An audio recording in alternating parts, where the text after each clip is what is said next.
आपण काय सांगाल, आज मावळ तालुक्यातील तिन्ही स्थानिक स्वराज्य संस्था, लोणावळा नगर परिषद, वडगाव नगर पंचायत आणि तळेगाव नगर परिषद या ठिकाणी आपण आमदारांसमवेत आढावा बैठक घेतली होती.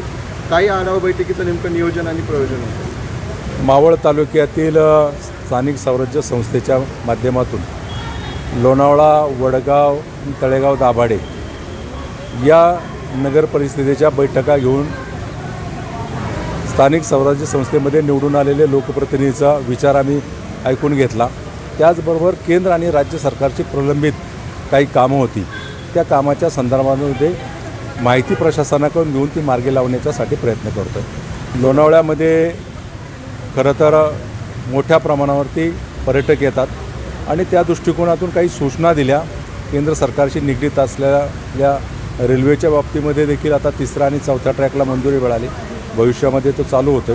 अमृत भारत योजनेच्या अंतर्गत हे रेल्वे स्टेशन आपण सुधार केलेले आहे. तळेगाव नगर परिषदेमध्ये पाण्याची योजना व्हावी या दृष्टिकोनातून मंजुरी मिळाली आणि राज्य सरकारकडून त्याला आर्थिक सहाय्य मिळवण्याच्या दृष्टिकोनातून त्या खात्याचे मंत्री, नगर विकास मंत्री असलेले माननीय एकनाथजी शिंदेसाहेब यांच्या माध्यमातून त्यांना हवे असलेला फंड, जवळपास 100 कोटीचा फंड देण्याच्या संदर्भामध्ये मी सातत्यानं प्रयत्न करेल अशी देखील सूचना केलेल्या आहे. एकंदरीत या संपूर्ण स्थानिक स्वराज्य संस्थेमध्ये कामाचा आढावा घेत असताना काही कामं राज्य सरकारशी निगडीत आहेत, काही कामं केंद्र सरकारची.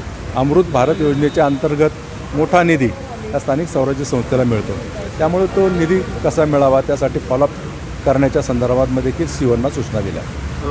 आपण शहरी भागाचा तर आढावा घेतला, मात्र मावळ तालुका खरं तर गावखेड्यांचा तालुका आहे. ग्रामीण भागाचा आढावा तुम्ही कधी घेणार आहात? नव्याने तिथेही निवडून आलेले पंचायत समिती सदस्य आहेत, जिल्हा परिषद सदस्य, त्यांच्यासोबत बैठकीचं काही नियोजन करण्यात आलेलं आहे का?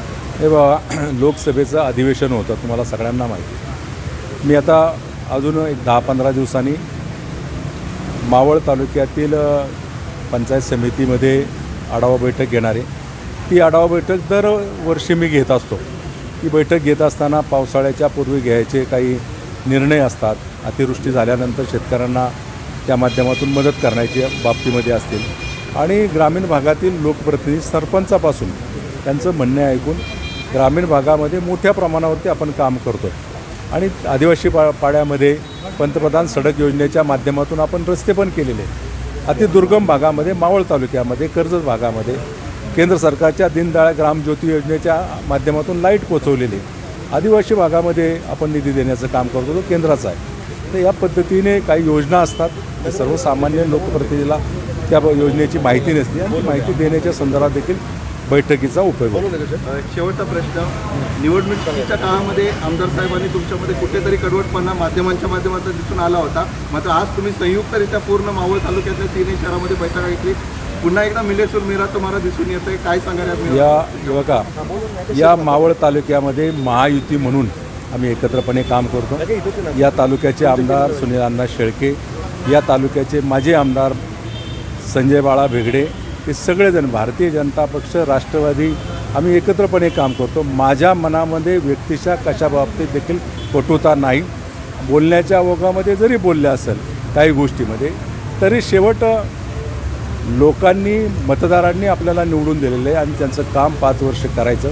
मी त्यावेळी देखील सांगितलं, मला जे काय बोलायचं ते निवडणुकीत बोलेल, निवडणुकीच्या प्रचाराच्या दरम्यान बोलत, आणि म्हणून आता ती बोलण्याची वेळ नाही. खरं तर बोलण्याच्या ओघात होतो. सुनीलांना खरं तर मला खूप ज्युनियर आहे, मला 30 वर्ष राजकारणात झाले, 20 वर्ष महापालिकेमध्ये नगरसेवक होतो, आता 3री टर्म आहे. त्यामुळं बोलण्याच्या ओघात झालं असेल, परंतु मी तुम्हाला सांगतो, मी संयमाने काम करणारा लोकप्रतिनिधी आहे आणि निवडणुकीमध्ये जे काय वागायचं, जे काय बोलायचं ते निवडणुकीमध्ये बोला. इतर वेळी बोलून ही खरं तर पत्रकारांना एक प्रकारची न्यूज होते, लोकांमध्ये चर्चा होते.